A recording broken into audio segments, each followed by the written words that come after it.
South ఇండియాలోనే అతి తక్కువ ధరలకే రత్నాలందించే ఏకైక సంస్థ 6JVR. హలో నమస్తే, నేను Ashok. Welcome to reality check. ఏపీలో 81.86% పోలింగ్ నమోదైన తర్వాత ఇటు వైసీపీలో అలాగే కూటమికి సంబంధించి పార్టీ నేతల్లో కొంత దుడుకు కనిపిస్తుంది. ఎందుకంటే ఓటింగ్ శాతం ఎక్కువగా పెరగడంతో ఎవరు విజయం సాధిస్తారు అనే దానిపైన కొంత సస్పెన్స్ కనిపిస్తుంది. ఈ నేపథ్యంలోనే కూటమికి అవకాశం వస్తుంది, ఓటింగ్ శాతం పెరిగిందని చెప్పేసి చాలామంది భావిస్తూ వస్తున్నారు. మరోవైపు జగన్మోహన్ రెడ్డి ఏవైతే పథకాలను ప్రజలకు అందించారో ఆ పథకాల ప్రజలకు చేరువలో ఉన్నాయి. ఆ పథకాల వల్ల ప్రజలు లబ్ధి పొందారు. సో అందుకోసమే ఓటింగ్ శాతం పెరిగింది. ఈసారి తిరిగి జగన్మోహన్ రెడ్డి అధికారంలోకి వచ్చేందుకు ఆ పథకాలు ఎంతో ఉపయోగపడతాయని చెప్పేసి కూడా వైసీపీ భావిస్తుంది. ఈ పోలింగ్ నమోదైన తర్వాత చాలా సర్వే సంస్థలు చాలా రిపోర్ట్స్ ఇస్తూ వస్తున్నాయి. సర్వే సంస్థలకు సంబంధించి వైసీపీకి 130 సీట్లు 140 సీట్లు వస్తాయని చెప్పేసి కొన్ని సర్వే సంస్థలు చెప్తుంటే, కూటమికి అలాగే వైసీపీకి ఎక్కువ మెజార్టీ రాబోతున్నాయంటే కూడా మరికొన్ని సర్వే సంస్థలు చెప్తున్నాయి. ఈ నేపథ్యంలోనే ఆపరేషన్ చాణక్య సర్వే గతంలో 2019 ఎన్నికల్లో కానివ్వండి, అలాగే మొన్న జరిగినటువంటి తెలంగాణ ఎన్నికల్లో కానివ్వండి, కొన్ని యాక్యురేట్ సర్వే రిజల్ట్స్ ఇస్తూ వస్తుంది. తెలంగాణలో కాంగ్రెస్ పార్టీ అధికారంలోకి వచ్చేందుకు ఎక్కువ అవకాశం ఉందంటూ కూడా ఆపరేషన్ చాణక్య సర్వే చెప్తూ వస్తుంది. సో ఇప్పుడు ఆపరేషన్ చాణక్య సర్వే ఏపీ రాజకీయాలకు సంబంధించి ఏం చెప్పబోతుంది? 81.86% పోలింగ్ నమోదైనటువంటి నేపథ్యంలో ఆపరేషన్ చాణక్య సర్వే ఏ పార్టీ అధికారంలోకి వస్తుందనేది కూడా ఒక క్లియర్ కట్ రిపోర్ట్ ఇచ్చారు మనకి.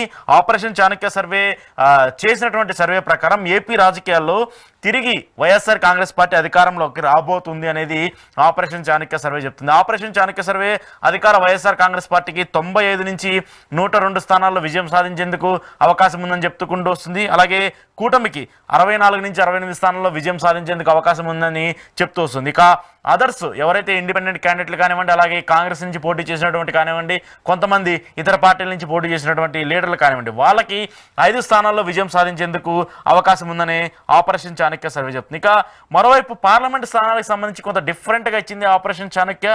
వైఎస్ఆర్ కాంగ్రెస్ పార్టీకి 13 స్థానాల్లో గెలిచేందుకు అవకాశం ఉంటే, ఇక టీడీపీ బీజేపీ జనసేన కూటమి 11 స్థానాల్లో విజయం సాధించేందుకు అవకాశం ఉంది.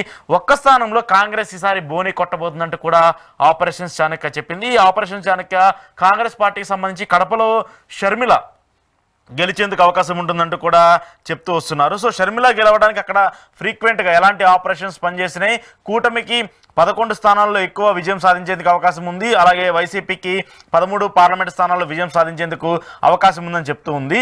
ఎక్కడ కూటమి డౌన్ఫాల్ అయింది, ఎక్కడ వైసీపీ గెయిన్ అయింది, అలాగే అసెంబ్లీ స్థానాలకు సంబంధించి ఎందుకని వైసీపీ పార్టీ 151 మెజార్టీ దగ్గర నుంచి సడన్గా 105 మెజార్టీకి డౌన్ఫాల్ అవడానికి గల కారణాలు ఏంటనేది కూడా ఈరోజు రియాలిటీ చెక్లో డిస్కస్ చేద్దాం. రియాలిటీ చెక్లో నాతో పాటు పార్టిసిపేట్ చేస్తున్నారు operation Chanakya south chief Dattatreya Rajendra గారు. రాజేంద్ర గారు నమస్తే.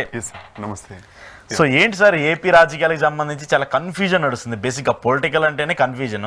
అలాంటిది 81% పోలింగ్ నమోదైన తర్వాత ఏపీలో ఎవరు గెలుస్తారు ఎవరు గెలవరు అనే ఒక జనరల్ డిస్కషన్ నడుస్తుంది. ఒక కామన్ పబ్లిక్గా కూడా జగన్మోహన్ రెడ్డి సీఎం అవుతాడా, చంద్రబాబు సీఎం అవుతాడా అనేది కనిపిస్తుంది. సో మీ వ్యూ ప్రకారం, మీరు చెప్పిన సర్వే ప్రకారం మీరు చెప్పింది 95 నుంచి 102 స్థానాల్లో వైసీపీ గెలిచేందుకు అవకాశం ఉందని చెప్పారు. సో ఎలా ప్రిడిక్ట్ చేశారు దీన్ని?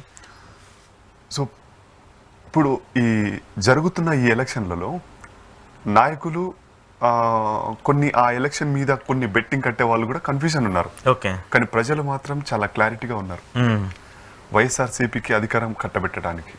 ఎందుకని ఒక మాట అనుకుంటే, సో అసలు చంద్రబాబు గారు అంటే ఒక విజన్, ఆయన ఒక మోడల్ అని, ఉమ్మడి ఆంధ్రప్రదేశ్ కూడా ఒక ముఖ్యమంత్రిగా ఎన్నో గొప్ప గొప్ప పనులు, టెక్నాలజీ అంటేనే వన్ ఆఫ్ ద చంద్రబాబు గారు. ఆంధ్ర తెలంగాణ విడిపోయిన తర్వాత కూడా ఆంధ్రాకి ముఖ్యమంత్రిగా చంద్రబాబు గారు అయితేనే చాలా గొప్పగా అభివృద్ధి చెందడానికి ఆస్కారం ఉంటుందని చెప్పేసి ప్రజలు నమ్మారు. ఆ విధంగానే అధికారాన్ని కట్టబెట్టారు. అప్పుడు నరేంద్ర మోడీ గారితో కూడా అప్పుడు అలయన్స్ అయ్యారు. వారి యొక్క ఫ్రెండ్షిప్ కూడా ఎన్నో వేదికలను పంచుకొని కూడా మనం చూసాం. అట్లా పోటీ చేసిన తర్వాత కూడా గొప్ప మెజారిటీ సాధించారు ఆయన. మరి తర్వాత వైఎస్ జగన్మోహన్ రెడ్డి గారు అధికారంలోకి ఎందుకు రావాల్సి వచ్చింది? ఎగ్దమ్ మొత్తం తీసి నేలకు పడేశారు ప్రజలు. జరిగిన ఆయన తప్పిదాలు చాలా వరకు ఉన్నాయి.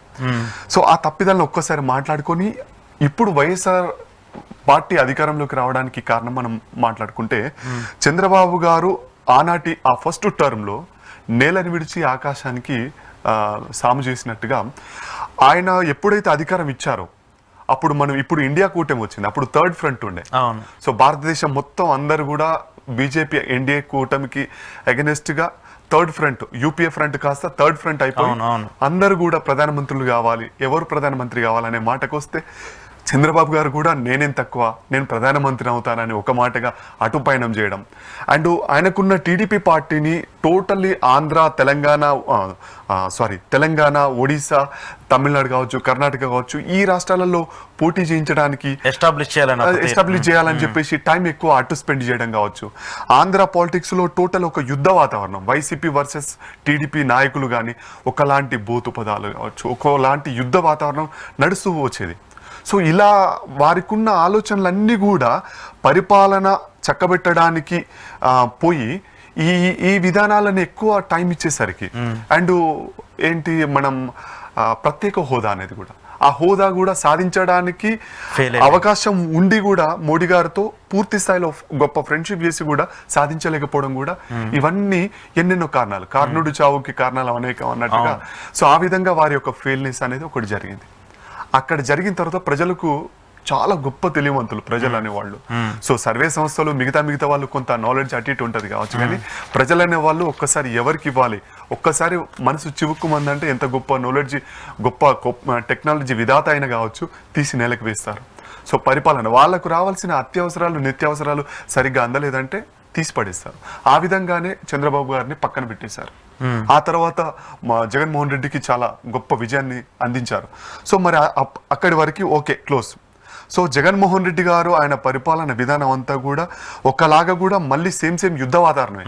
కానీ చంద్రబాబు గారు చేసిన తప్పులు ఏం చేయలే, థర్డ్ ఫ్రంట్ అంటూ పయనం చేయలే, పక్క రాష్ట్రాలలో పోటీ చేయించలే, వేరే విధానాలు ఏం చేసుకోకుండా కేవలం ఆంధ్రప్రదేశ్లోనే వారితో వర్సెస్ యుద్ధం తప్ప, పరిపాలనలో యుద్ధం తప్ప మిగతా వాటిలో వేరే జోన్లకి వెళ్ళలేదు. ఇదొకటి గమనించారు.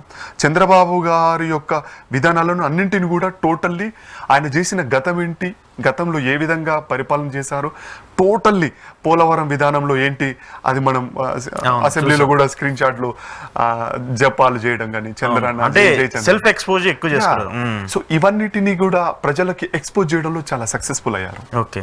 సో ఆ తర్వాత ఇప్పుడు అవన్నీ పక్కన పెట్టేసిన తర్వాత ఇప్పుడు జరుగుతున్న యుద్ధంలో, ఈ అసెంబ్లీ అండ్ పార్లమెంట్ యుద్ధంలో జగన్మోహన్ రెడ్డి గారికి రెండోసారి ఎందుకు అధికారం ఇవ్వాలి ప్రజలు? సో వారు తీసుకున్న నిర్ణయాలు ఏంటి? చంద్రబాబు గారికి మించిన నిర్ణయాలు ఏమైనా తీసుకున్నాడంటే ఎస్ అని మనం చెప్పొచ్చు. ఏమంటే ఒక్కటి మెయిన్ గా ప్రజలకు కావాల్సింది పథకాలు, ప్రభుత్వ పథకాల అమలు అనేది ఇంటింటికి చేరాలి. అది వాలంటీర్ వ్యవస్థ చాలా గొప్పగా పనిచేసింది. ఆ వాలంటీర్ వ్యవస్థని అద్భుతంగా నడిపించడంలో జగన్మోహన్ రెడ్డి గారు సక్సెస్ అయ్యారు. రెండో పాయింట్ ఏంటంటే ఇది చాలా ముఖ్యమైన పాయింట్. ఓకే. జగన్మోహన్ రెడ్డి గారికి ఈసారి కూడా విజయం సాధించడానికి ఒకటి వాలంటీర్ వ్యవస్థ అయితే, రెండోది కేసీఆర్ గారి యొక్క ఓటమి అనేది తనకు గుణపాఠమైంది. ఓకే. తను ఓటమి చెందడానికి ఇక్కడ ఏమేం కారణాలు అడ్డొచ్చినాయి. 2 సార్లు అధికారంలో పొందారు కేసీఆర్ గారు. తెలంగాణ అంటే వన్ ఆఫ్ ద ఆంధ్ర అంటే తెలంగాణ, 2 తెలుగు రాష్ట్రాల్లో ఇక్కడ ఉన్న ముఖ్యమంత్రి one of the successful KCR గారు అంటే వన్ ఆఫ్ ద పితామహుడు అని కూడా కొంతమంది అంటుంటారు. సో ఆయన అంతటి మనిషి మరి ఫెయిల్ అవ్వడానికి కారణాలు ఏంటనేది ఆయన యొక్క ఫెయిల్యూర్స్ అన్నింటి కూడా స్టడీ చక్కగా చేసి నిర్భయంగా మోమాటం లేకుండా చాలా మంది ఎమ్మెల్యేలని కొంచెం కూడా మనసు లేకుండా, జాలి దయ లేకుండా తీసి మార్చేసారు సార్.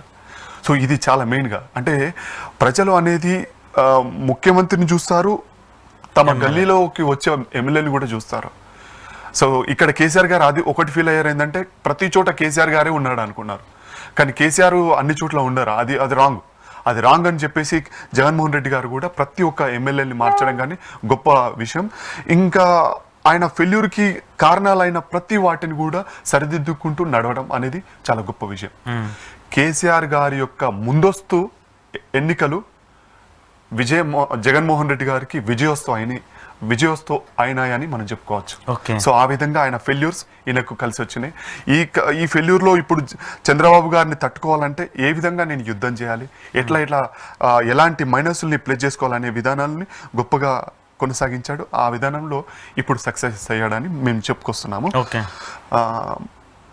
అంటే నాకేంటంటే మీరు చెప్పింది ఇక్కడ ఏదైతే కేసీఆర్ గారు చేసినటువంటి తప్పులు ఏంటంటే ఎమ్మెల్యేలను మార్చలేదు, గవర్నమెంట్కి సరిగా అంటే చివరిలో ప్రజల్లోకి తీసుకెళ్ళకపోవడం, అది ఆ రెండు విషయాల్లో ఫెయిల్ అయ్యారు.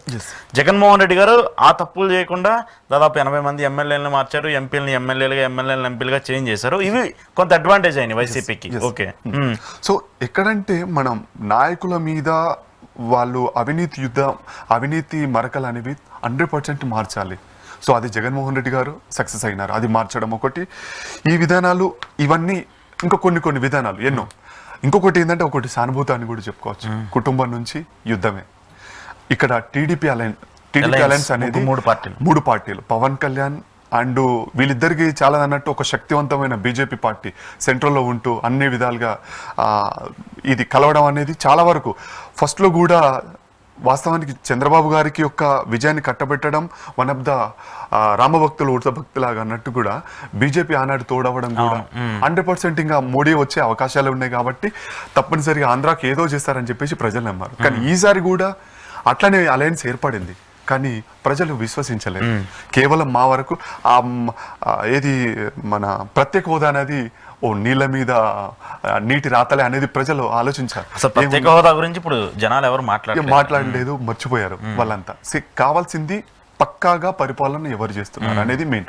ఒక్కటి జగన్మోహన్ రెడ్డి గారు చాలా వరకు పథకాలు అనేవి ఎక్కువగా పథకాలు అనేది పబ్లిక్కి ఎక్కువగా ఆ పథకాల వల్ల భవిష్యత్తులో ఎంత ఆర్థిక భారం అవుతుందనే మాట పక్కన పెడితే ఇది ఎక్కువగా కలిసి వచ్చినాయని కూడా మనం చెప్పుకోవచ్చు. ఓకే, సో ఎందుకు ఇప్పుడు టీడీపీ 64 నుంచి 68కి వెళ్ళింది? అంటే గతంలో 2019 ఎన్నికల్లో 23 స్థానాలు గెలిచింది, 23 గెలిచింది. అంటే ఇప్పుడు ఆల్మోస్ట్ వాళ్ళు డబల్ అయ్యారు. ఇప్పుడు 68 వరకు వాళ్ళు గెలిచే అవకాశం ఉందని చెప్తున్నారు.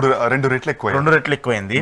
బలం ఎందుకు పెరిగింది? ఇప్పుడు బీజేపీ, టీడీపీ, జనసేన ఈ 3 కలవటం వల్ల బలం పెరిగిందా, లేదంటే ఆల్రెడీ వాళ్ళకి ఒరిజినల్ గానే ఆ బలం ఉందా?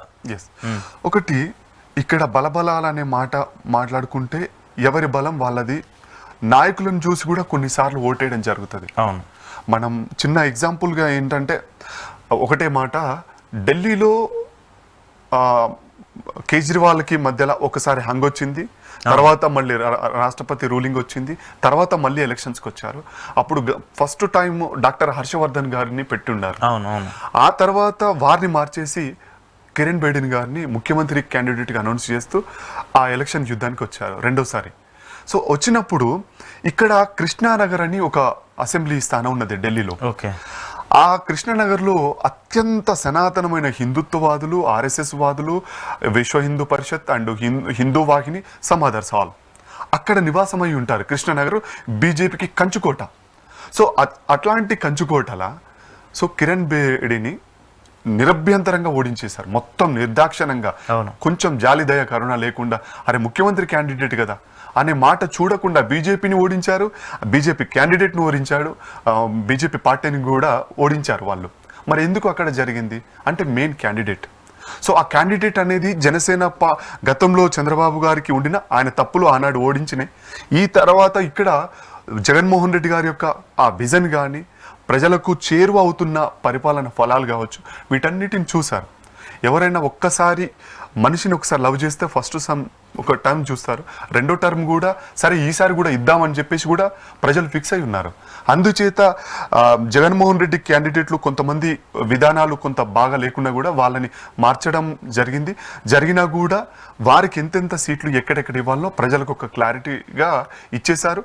అండ్ అలయన్స్కి ఇంత 2 రేట్ల సీట్లు పెరిగినాయా అంటే సో కొంతమంది బెస్ట్ క్యాండిడేట్స్ ఉన్నారు, ఆ బెస్ట్ క్యాండిడేట్స్ని కూడా చూజ్ చేసుకున్నారు TDP party alliance and so వాళ్ళని కూడా ఇవ్వడం జరుగుతుంది. అట్లాగని సో ఆ విధంగా కిరణ్ బేడిని ఎట్లయితే రిజెక్ట్ చేశారో ఇక్కడ కూడా గతంలో చంద్రబాబు విజన్ మెంబర్స్ ఉన్నా కూడా రిజెక్ట్ చేశారు. ఈసారి కొంత పాజిటివ్నెస్ వాళ్ళ గుడ్ విల్ తోటి గెలుస్తున్నారు. సో టీడీపీ కొంత ప్రభావం ఉండినా కూడా ఈ 3 పార్టీల అలయన్స్ వాళ్ళ ప్రభావం ఉండినా కూడా మిగతా క్యాండిడేట్ వాళ్ళ 50% గుడ్ విల్ అండ్ పార్టీ యొక్క వెయిటేజ్ కూడా 50%గా ఈసారి 68 సీట్ల వరకు మాత్రమే అలయన్స్ మెంబర్స్ గెలిచే అవకాశం ఉంటుంది. ఇప్పుడు ఈ అలయన్స్ లో మొత్తం 3 పార్టీలు ఉన్నాయి కదా సార్? బీజేపీ ఉంది, టీడీపీ ఉంది, నెక్స్ట్ జనసేన ఉంది. బేసిక్గా ఏంటంటే బీజేపీని పక్కన పెడితే Janasena it is a regional party, state wide party. BJP అనేది నేషనల్ పార్టీ. స్టేట్ వైడ్ పార్టీగా టీడీపీతో కాంపిటీషన్ అవుతున్నప్పుడు ఖచ్చితంగా వీళ్ళ ఓట్ బ్యాంక్ ఎక్కువగా యాడ్ అవుతుంది. ఇప్పుడు మెయిన్గా చెప్పాలంటే కమ్యూనిటీ పరంగా కానివ్వండి, కాపు కమ్యూనిటీ, ఆ ఓట్ బ్యాంక్ ఎక్కువ టీడీపీకి యాడ్ అవుతుంది. గోదావరి జిల్లాల్లో, ఉత్తరాంధ్ర జిల్లాలో వాళ్ళకి ఎక్కువ స్ట్రెంత్ ఉంటుంది, వాళ్ళ బలం ఎక్కువ ఉంటుంది. సో ఇలాంటి నేపథ్యంలో జనసేన 21 స్థానాల్లో పోటీ చేసింది. వాళ్ళకి ఎంత ప్రజెన్స్ ఉంటుంది, వాళ్ళు ఎంతవరకు గెలిచేందుకు అవకాశం ఉంటుంది ఆ 21 స్థానాల్లో? వాళ్ళకు ఉన్న విధానంగా అయితే చిన్న ఎగ్జాంపుల్గా మనం ఈ యొక్క విధానానికి అటాచ్ చేసుకుంటే, మనం పోయిన ఎంపీ ఎలక్షన్లో 2019లో 2018లో జరిగిన తెలంగాణ అసెంబ్లీ ఎన్నికల్లో బీజేపీ పార్టీ ఒక్క అసెంబ్లీ సీట్ గెలిచింది, జస్ట్ రాజా సింగ్. సో మిగతా అన్ని చోట్ల ఓడిపోయింది. మళ్ళీ తర్వాత వచ్చిన ఎంపీ అటు వెంటనే 5 నెలల గ్యాప్లో పార్లమెంట్ వచ్చిన దాంట్లో అక్కడ 4 గెలవడం జరిగింది, 4 బీజేపీ సీట్లు. సో 4 బీజేపీ సీట్లు ఒక పార్లమెంట్ సెగ్మెంట్లో 7 మెంబర్స్ ఉంటారు.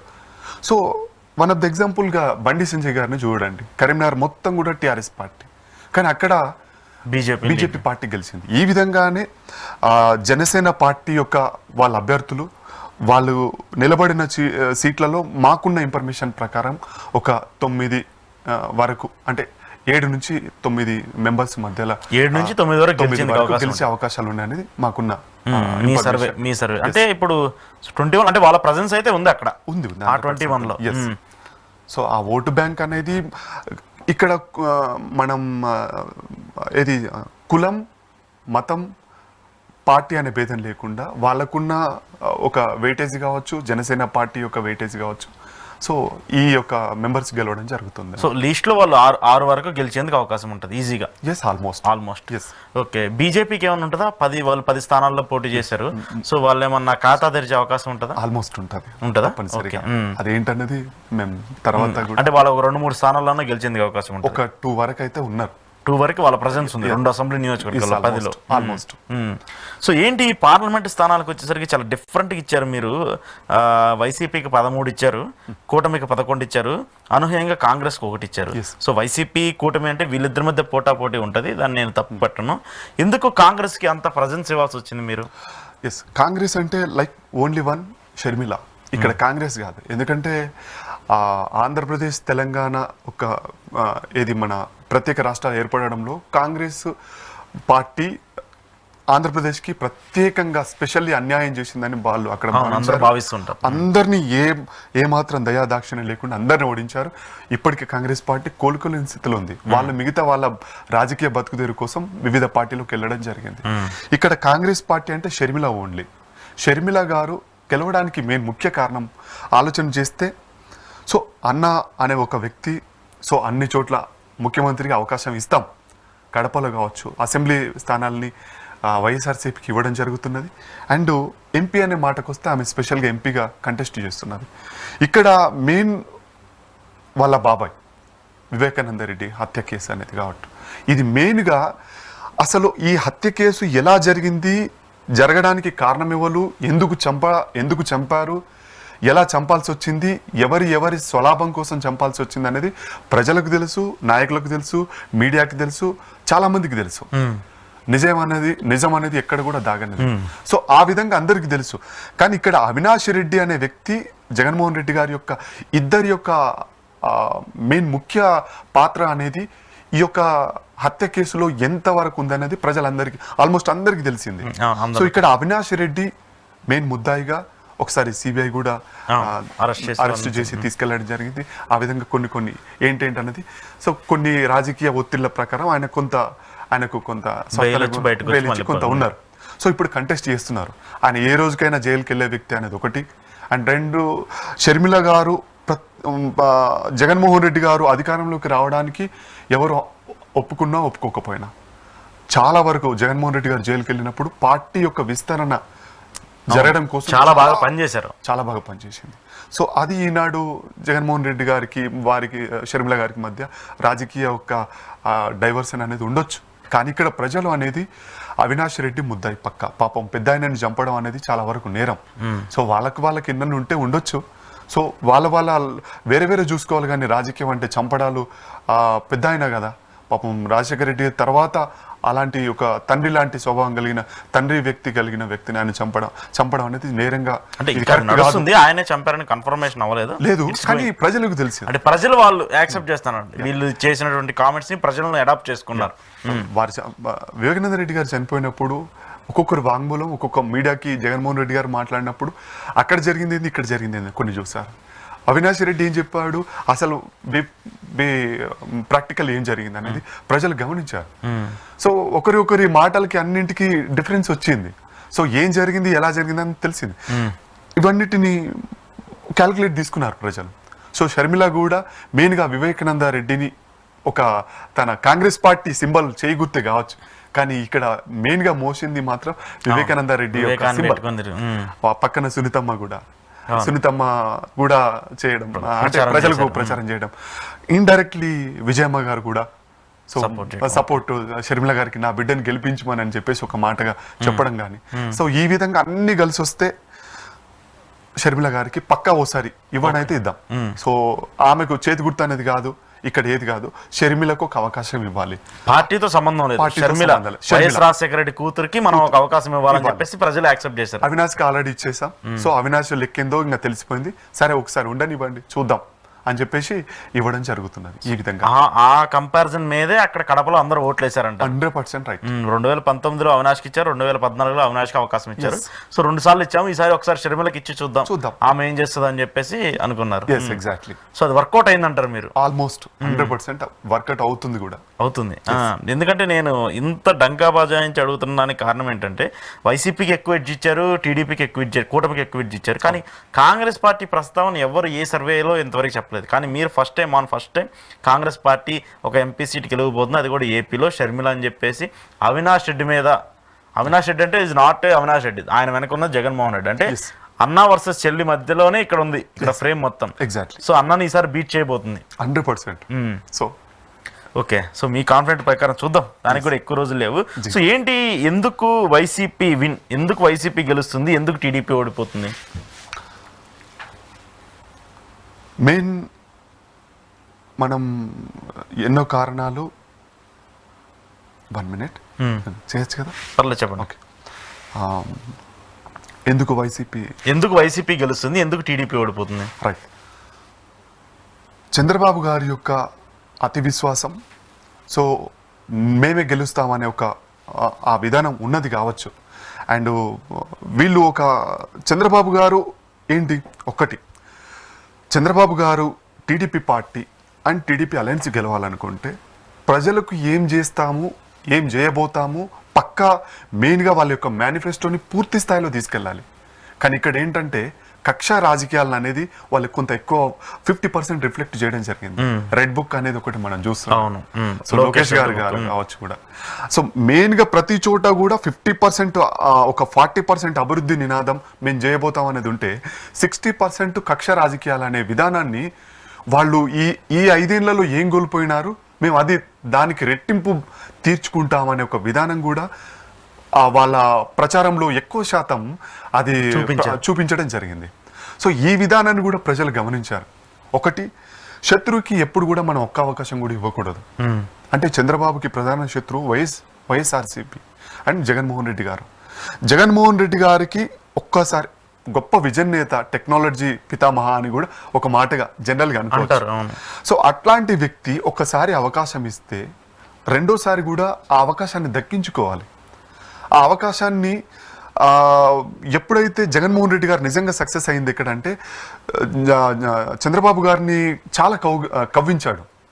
ఆ 2014 నుంచి 2019 మధ్యలో చాలా వరకు కవ్వించి, అంటే మనం కవ్వించి వారిని ఎలా బీజేపీ అలయన్స్ నుంచి ఎట్లా బయటకు రావాలో అట్లా రప్పించేశాడు. ఓకే, ఇక్కడ చాలా ఫస్ట్ విజయం జగన్మోహన్ రెడ్డి గారు.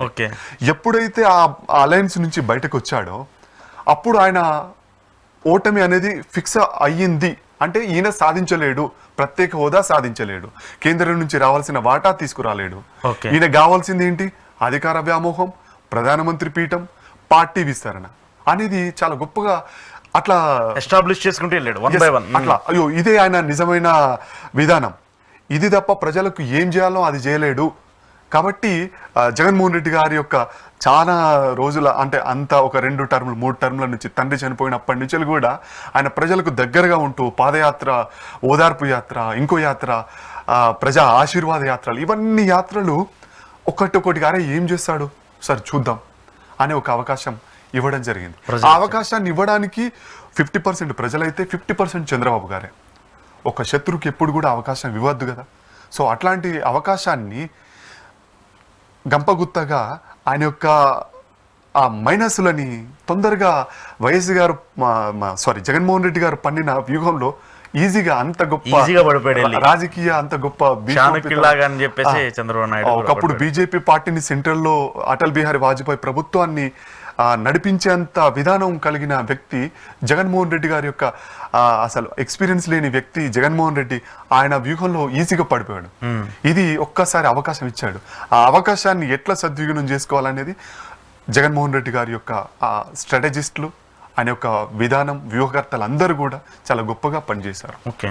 సో ఆ పని చేసేసి ఎట్లా చంద్రబాబు గారిని మేనేజ్ చేయాలి, ఏ విధంగా చేయాలనేది ప్రతి వ్యూహం చాలా గొప్పగా వర్కౌట్ అయింది. జగన్మోహన్ రెడ్డి గారికి మెజారిటీ ఈసారి కూడా పోయిన మెజారిటీ కంటే ఈసారి కొంతమంది ఎవరికైనా ఉంటుంది కదా కొంత అసమ్మతి, ఇవ్వాల్సిన సీట్లని ఇస్తున్నారు. ఓకే. సో అంటే ఇక్కడ ఏంటంటే బేసిక్గా పాయింట్ దత్తాత్రేయ గారు, ప్రభుత్వం మీద వ్యతిరేకత కొంటుంటుంది, వాళ్ళు ఇచ్చినటువంటి హామీలు ఏవైతే నెరవేర్చడంలో లేదనేది ఒకటి ఉంటుంది. బేసిక్గా జనరల్ పబ్లిక్ ఏమైపోయిందంటే ఇప్పుడు ఏపీతో పక్క స్టేట్లతో ఎవరైనా కంపేర్ చేసుకుంటూ వస్తారు. ఇప్పుడు ఆంధ్ర ఉందనుకోండి, ఆంధ్ర వాళ్ళందరూ తెలంగాణతో కంపేర్ చేస్తారు. తెలంగాణలో హైదరాబాద్ ఉంది, ఇక్కడ పెద్ద పెద్ద రోడ్లు ఉన్నాయి, పెద్ద పెద్ద బిల్డింగ్లు ఉన్నాయి, ఐటీ కంపెనీలు ఉన్నాయి, కారిడార్లు ఉన్నాయి, సాఫ్ట్వేర్కి పెద్ద బిగ్గెస్ట్ సిటీ అని చెప్పేసి ఇక్కడ చెప్తా ఉంటారు. ఏపీకి వచ్చేసి డెవలప్మెంట్ విషయంలో చూపించడానికి కూడా ఏం లేదు. జగన్మోహన్ రెడ్డి ఏపీని డెవలప్మెంట్ ఏం చేయలేదు, అభివృద్ధి ఏం చేయలేదు అన్న పాయింట్ ఒకటి ఉంది. పాయింట్ 2 ఏంటంటే జగన్మోహన్ రెడ్డి కేవలం నవరత్నాల పథకాల మీదే ఫోకస్ చేశారు. ప్రజలకి డబ్బులు ఇచ్చేసి సోమరిపోతనంగానో లేదంటే డబ్బులు ఇచ్చేసి వాళ్ళని పని కల్పించే విధానాన్ని మానేసి వాళ్ళకి డబ్బులు ఇచ్చే పనిలోనే ఉన్నారని చెప్పేసి ప్రశాంత్ కిషోర్ లాంటి వాళ్ళు మాట్లాడుతూ వస్తున్నారు. ఏంటి ఇప్పుడు Jaganmohan Reddy he's a rural లాగా బిహేవ్ చేస్తున్నారు, హీఈస్ నాట్ ఏ అడ్వైజర్ లాగా, ఈజ్ నాట్ ఏ క్రియేటర్ లాగా ఉండట్లేదని చెప్పేసి ప్రశాంత్ కిషోర్ లాంటి వాళ్ళు చెప్తున్నారు. సో ఇప్పుడు ప్రజలు దేన్ని నమ్మాలి? ఇప్పుడు ప్రజలు ఓట్లేసిన ప్రజలు జగన్మోహన్ రెడ్డి ఆయన ఒక రూరల్ లాగా లేదంటే ఆయన ఇచ్చే దాతలాగే కనిపిస్తున్నాడా, లేదంటే ప్రజలు యాక్సెప్ట్ చేసిన పరిస్థితి అలా ఉందా, లేదంటే ప్రశాంత్ కిషోర్ చెప్పినప్పుడు ఈజ్ ద డిక్టేటర్ అని ఏదైతే ప్రశాంత్ కిషోర్ మాట్లాడుతున్నాడో అలా చూడాలా? ఎస్, 100%. వీళ్ళందరూ కూడా ప్రతి నాయకుడిలో నవరసాలు ఉంటాయి. కామక్రోధ లోభ మోహ మదమాచార్యాలు, ఇంకా కొన్ని బీభత్సం కావచ్చు, కరుణ, దయా, జాలి గుణాలు, మిగతా అన్ని ఎన్నెన్నో ఉంటాయి. హరిషడ్వర్గాలు ఉంటాయి, నవరసాలు ఉంటాయి. రాజకీయం అంటేనే ఒక చోట దోచుకోవడం, ఒక చోట దాచుకోవడం, ఒక చోట లేపేయడం, ఒక చోట అంటే సామధాన భేద దండోపాయాలు. సో ప్రశాంత్ కిషోర్ అన్నది కూడా కరెక్టే. ఈ అలయన్స్ కూడా వాదిస్తున్నది కూడా Jaganmohan Reddy one of the dictator, ఒక సైకో, ఒక నియంత అనేది కూడా కరెక్టే. ప్రతి ప్రతిపక్ష నాయకుడు ఆయన మీద చేసిన ఆరోపణ కూడా కరెక్టే. సో వీళ్ళు కూడా అంతే కదా. సో చంద్రబాబు గారు కూడా మరి ఆయన అధికారం కోల్పోవడానికి కారణాలు ఏంటంట? ఓకే, 2014 నుంచి 19 దాకా బాల్ చేసింది కూడా అదే కదా. సో అంటే ఒక మాట మీ దిక్కు ఇది చూపెడుతున్నానంటే ఇవి నా వైపే చూపెడుతున్నాయి. అవును. సో చంద్రబాబు గారు కూడా వీటిని అంటే నా దగ్గరికి వచ్చేసరికి నేను మంచోడిని గొప్పవాడిని అనేది ఫీల్ అవుతుంటారు రాజకీయ నాయకులు. మిగతా వాళ్ళందరూ చాలా అది ఇది అని అది రిఫ్లెక్ట్ చేసుకుంటేనే కదా వాళ్ళకి యొక్క రాజకీయ భిక్ష వచ్చేది. సో ఆ విధంగా జగన్మోహన్ రెడ్డి ఎన్ని అయినా కూడా ప్రజలు అనేవాళ్ళు ఒక్కసారి చూశారు. అది చూసిన తర్వాత కూడా వాళ్ళకు నచ్చింది. ప్రజలకు ఏం కోరుకుంటారు? ప్రతి ఒక్కరికి ఏం లేని వానికి కూడు గూడు గుడ్డ, ఇవి మెయిన్. ఇప్పుడు ఏంటంటే ప్రజల యొక్క విధి విధానాలు ఆనాటి కాలం అంటే మారింది. ఒక ఆధునిక ప్రపంచంలో అత్యవసరాలు నిత్యావసరాలు, ఈ అత్యవసర నిత్యావసరాలలో ఆర్థిక న్యాయం, రాజకీయ న్యాయం, సామాజిక న్యాయం, ఈ 3 ఉంటాయి. సామాజిక న్యాయంలో అందరికీ ఏ విధంగా ఆర్థిక ఫలాలు అందుతున్నాయి, రాజకీయ న్యాయంలో ప్రతి కులానికి ఎంతెంత పదవులు రావాలి, ఎంతెంత దక్కాలి. సో ఆర్థిక న్యాయంలో ఎవరికి ఎంత, ప్రజలకు అన్ని విధాలుగా లోన్స్ కావచ్చు, సబ్సిడీలు కావచ్చు, రైతు బంధులో ఇంకా రుణాలు మాఫీ చేయడము, ఇంకెన్నెన్నో పథకాలు ఉంటాయి, ఫ్రీ ఆ పథకాలు, వాటన్నిటి విధానాలు బాగా జరుగుతున్నాయా లేదా అనేది మాత్రమే ప్రజలు ఆలోచిస్తుంటారు. సో అది మాత్రమే దాన్ని వాళ్ళ హక్కున చేర్చుకున్నారు. అది చేయడంలో నవరత్నాలు కావచ్చు, ఇంకా వాలంటీర్ వ్యవస్థ కావచ్చు, ఇది చాలా సక్సెస్ఫుల్గా దగ్గర దాకా తీసుకెళ్ళడం జరిగింది. కొన్ని తప్పులు జరిగినాయి. జగన్మోహన్ రెడ్డి గొప్ప పరిపాలన నేత అదేం కాదు. సో ఇప్పుడు మూడోసారి ఆల్మోస్ట్ ఓడిపోవడానికి 100% ఆస్కారం ఉంటుంది. అవును, 2 సార్లు ఇచ్చారు, చూసారు, అయిపోయింది. ఇంకా మూడోసారి ఇచ్చేసామనుకో ఇదే విధానంలో ఆల్మోస్ట్ చాలా ఒక ఇబ్బందికర పరిస్థితి అన్నట్టు వీళ్ళందరూ ఆరోపించినట్టు అప్పుడు మూడో కోణంలో పులిరాజాకి ఎయిడ్స్ వస్తుందా అంటే నాకు రాదు, నాకు ఇంకా నన్ను అన్నటోడు ఎవడు, ప్రజలే నన్ను హక్కును చేర్చుకున్నారు అనేది ఇష్టారీతిన జరగడం కూడా జరుగుతుంది. అది గమనించుకోవాలి. అండ్ ప్రజలు కూడా తమిళనాడు మాదిరి కూడా ఆంధ్ర వాళ్ళు ఉంటారేమో అనుకున్నాం, కానీ ప్రతి పార్టీకి ఒకేసారి అవకాశం ఇస్తారు అక్కడ. ఎస్, తమిళనాడులో. సో ఒక్కసారి మాత్రమే జయలలిత గారు చనిపోవడానికి ముందు రెండోసారి అధికారం ఇచ్చారు. సో ఆవిడ చనిపోయింది అనుకోండి, తర్వాత మళ్ళీ అన్న డిఎంకే మళ్ళీ వేరే వ్యక్తులు అది వచ్చింది. ఇక్కడ కూడా ఆంధ్రాలో కూడా వన్ టర్మ్ ఇట్లా చేంజింగ్ అనేది ఉంటుంది. సో మరి ఆ చేంజింగ్ అనేది ఆంధ్ర వాళ్ళు ఈసారి ఎందుకో జగన్మోహన్ రెడ్డి గారి యొక్క రూలింగ్ సరే వాళ్ళకున్న ఆర్థిక స్వేచ్ఛకు కొంచెం దగ్గరగా, వాళ్ళ ఫీలింగ్స్కి దగ్గరగా పరిపాలించడం అనేది, పరిపాలన ఫలాలు కానీ అందించడం కానీ జరిగింది. కాబట్టి ఈ రెండోసారి పక్కాగా అవకాశం ఇవ్వడానికి ఆస్కారం ఉంది. ఓకే. సో ఇప్పుడు ఏంటి, ఇప్పుడు ప్రశాంత్ కిషోర్ చాలా టార్గెట్ చేసింది జగన్మోహన్ రెడ్డిని. జగన్మోహన్ రెడ్డిని దించేస్తాను, జగన్మోహన్ రెడ్డి అసలు గెలవడు అని గట్టిగా చెప్తున్నటువంటి సర్వే సంస్థల్లో, లేదంటే మీలాంటి స్ట్రాటజిస్టులు, మీలాంటి పర్సన్స్ చెప్తున్న మీ అందరి గురువు ఒక విధంగా చెప్పాలంటే ప్రశాంత్ కిషోర్. అలాంటి పర్సనే జగన్మోహన్ రెడ్డి ఓడిపోతాడు, జగన్మోహన్ రెడ్డి ఒక డిక్టేటర్గా పరిపాలించారు, ప్రజలు ఆయన యాక్సెప్ట్ చేసే పరిస్థితి లేదని చెప్పి ఆయన చెప్తున్నారు. కానీ మీలాంటి వాళ్ళందరూ ఇప్పుడు సర్వేలు నిర్వహించి జగన్మోహన్ రెడ్డి గెలిచేందుకు అవకాశం ఉందని మీరు చెప్తున్నారు. సో ఏంటి, ఆయన ఎక్కడ నచ్చట్లేదు, ఆయన ఒక సెల్ఫ్ టార్గెటింగ్గా మాట్లాడుతున్నారా, లేదంటే ఏదైనా ఒక పార్టీ కోణంలో మాట్లాడుతున్నారా? Very good question. నిజంగా ప్రశాంత్ కిషోర్ గారికి రాజకీయ ఒక వ్యక్తికి రాజకీయ భిక్ష అంటే, ఒక వ్యక్తికి గొప్ప పుషింగ్ అనేది నరేంద్ర మోడీ గారు ఇచ్చారు. అవును. సో ప్రశాంత్ కిషోర్ భారతదేశ వ్యాప్తంగా వెల్వేట్ అవ్వడానికి, గొప్పగా రిఫ్లెక్ట్ అవ్వడానికి కారణం మెయిన్ మోడీ గారే. సో ఏదో డైరెక్ట్లీ ఇండైరెక్ట్లీ వాళ్ళ రాజకీయ లాభం కోసమో, లేకపోతే ఏదో ఈయన నాలెడ్జ్ గొప్పగానో ఒక అవకాశం ఉత్తరప్రదేశ్ రూపంలో వచ్చింది. అక్కడ మోడీ గారి మాన్యా ఆటోమేటికల్గా 10 years కాంగ్రెస్ పార్టీ మీద చాలా అసమ్మతి, కీలుబొమ్మ మన్మోహన్ సింగ్ అని, మౌన ముని అని మనం చాలా మంది మీడియా కూడా ఎక్కువసింది. ఆ విధంగా అరే మౌన ముని ఒక కీలుబొమ్మ లాంటి వ్యక్తి ఎలా పరిపాలిస్తారు, ఇంకా చాలు కాంగ్రెస్ అవినీతి చాలు, కాంగ్రెస్ పార్టీ చాలు అని చెప్పేసి మోడీ మాన్యా 2014లో గొప్పగా వర్క్ చేసింది. ఆ మాన్యాలోనే భాగంగా ఉత్తరప్రదేశ్లో కేంద్రంగా ప్రశాంత్ కిషోర్ గారు గొప్పగా మోడీ గెలుపు కోసం వర్క్ చేయడం జరిగింది. అందులో మోడీకి మాన్యాగా, లేకపోతే ప్రశాంత్ కిషోర్ గారి యొక్క వర్క్ స్ట్రాటజీగా ఏదో ఒకటి ఒక గొప్ప వర్కౌట్ అయింది, గొప్ప రిజల్ట్ కూడా వచ్చింది. రైట్. కట్ చేస్తే ఆ తర్వాత ఎలక్షన్ తర్వాత మోడీతోటి ఒకలాంటి సంఘర్షణ వచ్చింది.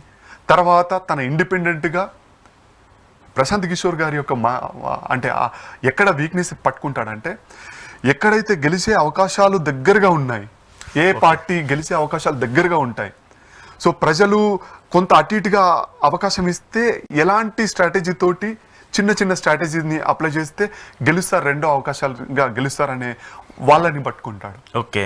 So like one of the Mamata Banerjee west Bengal, ఇంకా ఇక్కడ వైసీపీని పట్టుకున్నాడు. సో గెలిచినారు. ప్రశాంత్ కిషోర్ కాకపోతే అశోక్ భాయ్, మిమ్మల్ని మీ స్ట్రాటజీని అశోక్ సర్వే ఆర్గనైజేషన్ అని ఒక పట్టుకున్నా కూడా గెలుస్తాడు జగన్మోహన్ రెడ్డి గారు. సో రైట్, ఓకే, ఆయనకు ఒక స్టార్డమ్ అనేది అన్ని పార్టీలు, మీడియా అంతా స్పెషల్ గా ఇచ్చేసింది. ఓకే, వీడికి క్లోజ్. నేను ఒక ఆపరేషన్ చాణక్యగా, చీఫ్ ఆఫ్ సౌత్ ఇండియాగా నేను ఒక మాట అంటాను. ప్రశాంత్ కిషోర్ గారు ఏమన్నా ఆయన చెప్తే ఇట్లా జరగాలంటే, ఇలా ఓడిపోవాలంటే ఓడిపోవాలి, గెలవాలంటే గెలవాలి అని చెప్పడానికి ఆయన ఏమన్నా దేవుడా? ప్రశాంత్ కిషోర్ గారు ఏమన్నా రాజకీయ ఈ యొక్క స్ట్రాటజీ పితామహన? ఎవరి అనాలిసిస్ అల్లది. ప్రశాంత్ కిషోర్ గారు కూడా ఒకలాంటి ఇంకా అమౌంట్గా, మరి లేకపోతే ఇంకో దానికా, అసలు ఎందుకు ఓడిపోతున్నాడు అని చెప్తున్నాడో నిజంగా మేము కూడా ఆశ్చర్యపోతున్నాము, అవకైతున్నాము. సో నిజంగా మేము కూడా ఒక్కసారి చూస్తాం. ఆపరేషన్ చాణక్యగా వన్ ఆఫ్ ద ఈ చీఫ్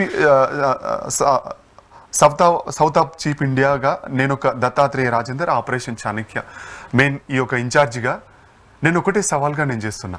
ఆపరేషన్ చాణక్య ఈ యొక్క సర్వే 95 నుంచి 102 సీట్ల ఈ యొక్క వైఎస్ఆర్సీపీకి ఇస్తున్న ఈ యొక్క అక్యురేట్ ఈ పాయింట్స్ కనుక తప్పైతే ఆపరేషన్ చాణక్య కేవలం తెలంగాణలో మేము ఒక సర్వే ఇచ్చాం. తెలంగాణలో తప్ప ఆంధ్రప్రదేశ్లో ఎట్టి మా జీవితకాలంలో మేము చేయం కూడా. ఒకసారి తప్పైతే ఇంకా జీవితకాలం జోలికి వెళ్ళాం. 100% మేము పోం.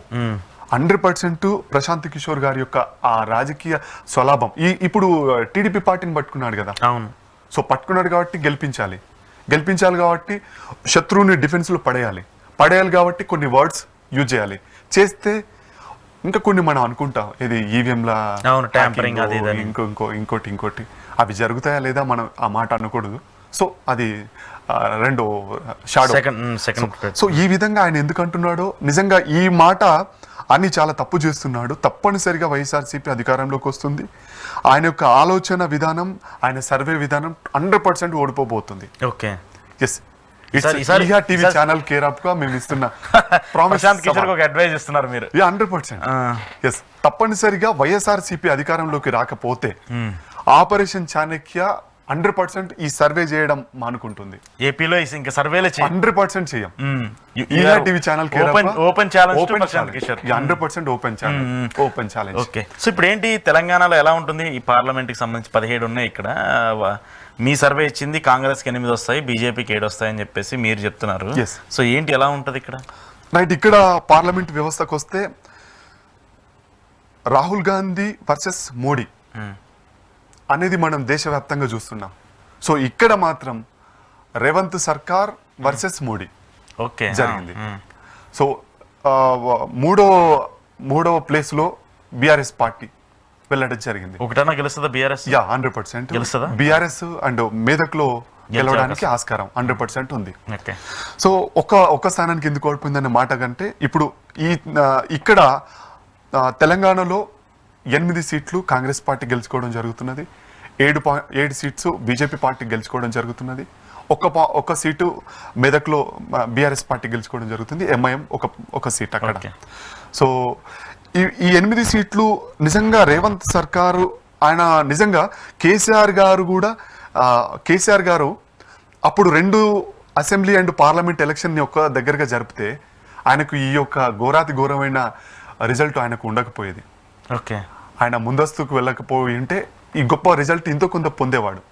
ఇప్పుడు మీకు ఇవాళ నేను బిర్యానీ పెట్టినా, మీరు మళ్ళీ వచ్చే వరుసలో కూర్చున్నారనుకోండి, మీకు బిర్యానీ పెట్టా, తెల్ల అన్నంతో వడ్డిస్తా, సాదా రైస్తో వడ్డిస్తా. ఆ విధంగానే ఒక సీట్ ఒక రిజల్ట్ ఇచ్చేశారు తెలంగాణ ప్రజలు. 2018 డిసెంబర్లో 88 సీట్లు, 2014లో 63 సీట్లలో ఉన్న టీఆర్ఎస్ పార్టీని 2018కి డిసెంబర్కు ముందస్తుకు వచ్చేసరికి 88 సీట్లకు ఇచ్చేశారు.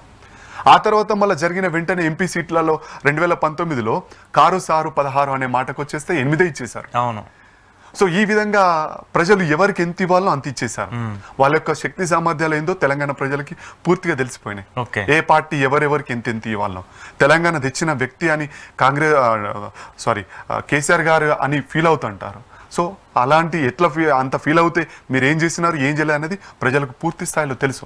దాన్ని మనం కామెంట్ చేయకూడదు. సో ఆ విధంగా ఇచ్చేశారు. సో ఇప్పుడు ఈ యొక్క ప్రస్తుత ఎలక్షన్ ఈ అసెంబ్లీ పార్లమెంట్ యుద్ధానికి వస్తే కాంగ్రెస్ రేవంత్ సర్కార్కి అండ్ మోడీకి మధ్యలోనే ఈ ఓటింగ్ యుద్ధం అనేది జరిగింది. సో మరి పోయినసారి 4 సీట్లు ఉన్నాయి కదా బీజేపీకి, మరి ఈసారి 7 సీట్లు వస్తున్నాయి అనంటే కారణం బీఆర్ఎస్ ఓటు బ్యాంక్ మొత్తం కూడా ట్రాన్స్ఫర్ టు బీజేపీ పార్టీకి అవుతున్నది.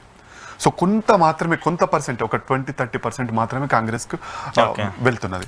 సో ఈ విధంగా మనం చూసుకోవచ్చు. అండ్ చాలా చోట్ల రాహుల్ గాంధీ గారిని ప్రధానమంత్రిగా ఫీల్ అవ్వలే. అందే రాహుల్ గాంధీ రాహుల్ గాంధీ గారిని ప్రధానమంత్రిగా దేశ ప్రజలు కానీ రాష్ట్ర ప్రజలు కానీ ఎందుకు చూడట్లేదంటే ఆయన ఎప్పుడు కూడా అవకాశాన్ని సద్వినియోగం చేసుకోలే. 2002 నుంచి 2002 నుంచి జరిగిన పార్లమెంటు 2 టర్మ్లలో ఎప్పుడు కూడా ఆయన ప్రధానమంత్రిగాను ఒక మంత్రిగాను కూడా కేంద్ర మంత్రిగాను కూడా ఉండలే. ఎక్కడ కూడా నా అధికారం నేను ఒక గొప్ప సో ఇందిరాగాంధీ తర్వాత రాజీవ్ గాంధీ తర్వాత నేను సోనియా గాంధీ తర్వాత నేను ఇంత ప్రధానమంత్రి అవుతాను, ఇంకా ఈ యొక్క పార్టీ పగ్గాల్ని చేపట్టి నేను నడిపిస్తానని కూడా ఇక్కడ కూడా ఆయన ఆ ఇంట్రెస్ట్ చూపెట్టలే. ఓకే, సో చూపెట్టకపోవడం ఒకటి మైనస్. రెండవది కాంగ్రెస్ పగ్గాలు కూడా చేపట్టాడు. సోనియా గాంధీ తర్వాత రాహుల్ గాంధీ గారు కూడా తీసుకొని మళ్ళీ వెంటనే ట్రాన్స్ఫర్ టు మళ్ళీ అమ్మకే ఇచ్చేసాడు సోనియా గాంధీకి. అంటే పార్టీని కూడా నడిపించలేని ఒక వ్యక్తి దేశాన్ని ఏ విధంగా నడిపిస్తాడు అనేది కూడా ప్రజలు కొన్ని చోట్ల చూశారు. సో అది ఒకటి. ఎక్కడ కూడా పరిపాలన ఒక విధానం ఎక్కడ కూడా ఏ రాష్ట్రంలో నుంచి కానీ ఏ ఒక్క ప్రాంతం నుంచి కూడా ఎక్కువగా చూపెట్టలే. సో అట్లాంటి వ్యక్తిని ఏ విధంగా నమ్ముతారు? సో అందుచేత ఈసారి మోడీకి ప్రధానమంత్రి కావడానికి 100% ఒక పుష్కలమైన అవకాశాలు ఎక్కడ అంటే కాంగ్రెస్ పార్టీ యొక్క మైనస్లే మోడీకి కూడా ఒక 60% కలిసి వస్తున్నాయి. ఓకే, శత్రు బలంగా ఉంటేనే ఆపోజిషన్ వ్యక్తి కూడా ఇంకా గొప్పగా ఉంటాడు. సో ఇంకా ఉంటాడు. కానీ ఇక్కడ మొత్తం ఎగ్దం బలహీనంగా ఉన్న వ్యక్తిని సో క్యాల్కులేషన్ గా పెద్దగా తీసుకోలేదు. సో ఇది రేవంత్ సర్కార్కి ఇస్తున్న గుడ్ మార్క్స్ అని కూడా ఈ 8 ఎంపీ సీట్లు అని తెలంగాణ ప్రజలు ఇచ్చిన గుడ్ మార్క్స్ అని కూడా చెప్పుకోవచ్చు. సెంట్రల్ ఎలా ఉంది? సెంట్రల్ లో కూడా బీజేపీ మ్యాన్ అలానే కంటిన్యూ అవుతుందా? వాళ్ళు ఏదో 400 అంటున్నారు, 450 అంటున్నారు, 300 అంటున్నారు, 350 అంటున్నారు. ఎవరికి వచ్చిన నెంబర్ వాళ్ళు చెప్తున్నారు. ఒరిజినల్ ఫిగర్ ఎలా ఉండబోతుంది? సింగిల్ గా ఫామ్ చేస్తుందా లేదంటే విత్ అలయన్స్ తో ఫామ్ చేస్తుందా? ఎస్, 100% బీజేపీ పార్టీ సింగిల్ గా ఫామ్ అవ్వడానికి ఆస్కారం ఉంది. మ్యాజిక్ ఫిగర్ వాళ్ళు వచ్చేస్తారు. మ్యాజిక్ ఫిగర్ పోయినసారి 303 లైక్ ఆ ప్లేస్ లో వచ్చాయి. సో ఈసారి ఇంకా 30 సీట్లు పెరగడానికి కూడా ఆస్కారం. Okay, great. సో ఎందుకు అని అనుకుంటే మనం చూసాం త్రిపుల్ తలాక్ కావచ్చు, 370 ఆర్టికల్స్ కావచ్చు, అండ్ రామ మందిరం 500 సంవత్సరాల హిందువుల కళ రామ మందిరాన్ని ఎస్టాబ్లిష్ చేయడం కావచ్చు, ఇంకా కొన్ని దేశ విదేశాల్లో మోడీ మాన్యాన్ని పెంచుకుంటూ భారతదేశ యొక్క మాన్యాన్ని పెంచుతున్నట్టుగా అన్ని ఛానల్స్ చూపెట్టాయి. ఐఎమ్ సారీ, నేను అంటే మోడీ గారికి గొప్పతనం నేను చెప్పట్లేదు, జరుగుతున్నది చెప్తున్నాను. సో మోడీ గారిని చాలా ప్రపంచ దేశ అధినేతలే కూడా వన్ ఆఫ్ ద ఆస్ట్రేలియా ప్రధానమంత్రి Modi is the boss, world boss అని చెప్పేసి ఆయన ప్రకటించడం కావచ్చు. ఎన్నో మనం గతంలో చూసుకుంటే భారతదేశం యొక్క ప్రధానమంత్రులు ఎవరు కూడా పూర్తి స్థాయిలో ఒక గొప్ప చరిష్మాను చూపించినట్టుగా ఆనాడు మీడియా లేకుండొచ్చు ఎక్కువగా. సో ఇందిరాగాంధీ గారు కొంతవరకు సక్సెస్ అయ్యారు. సో వారి తర్వాత సక్సెస్ఫుల్ నేతగా మోడీ గారిని ఈనాడు మీడియా ప్రపంచం and total all over India కూడా అంత సీట్లు ఇచ్చేసి ఆశీర్వదిస్తున్నారు. సో ఆ విధంగా మోడీ మానియా అలా వర్ధలుతుంది కాబట్టి మూడోసారి కూడా ముచ్చటగా అవకాశం ఇవ్వడానికి 100% భారతదేశ ప్రజలు ఇంట్రెస్ట్ లో ఉన్నారు. చూద్దాం. మీరు చెప్పిన యాక్యురసీ ప్రకారం ఇక్కడ వైసీపీ అధికారంలోకి రాబోతుంది ఏపీలో, తెలంగాణలో కాంగ్రెస్ ఎక్కువ సీట్లు సాధించబోతుంది, యాజ్ వెల్ సెంట్రల్ లో మళ్ళీ థర్డ్ టైం మోదీ అధికారంలోకి రాబోతుంది. 100% చూద్దాం. నేను మళ్ళీ ఆఫ్టర్ 4th తర్వాత ఇదే రిజల్ట్స్ తో మీతో మళ్ళీ ఇంటర్వ్యూ చేస్తాను రాజేంద్ర గారు. థ్యాంక్ యూ రాజేంద్ర గారు. సో ఇది రాజేంద్ర గారితో ఏపీ పొలిటికల్ సర్వేకి సంబంధించి ఎక్స్క్లూజివ్ రియాలిటీ చెక్. చూస్తూనే ఉండండి ఈహా టీవీ.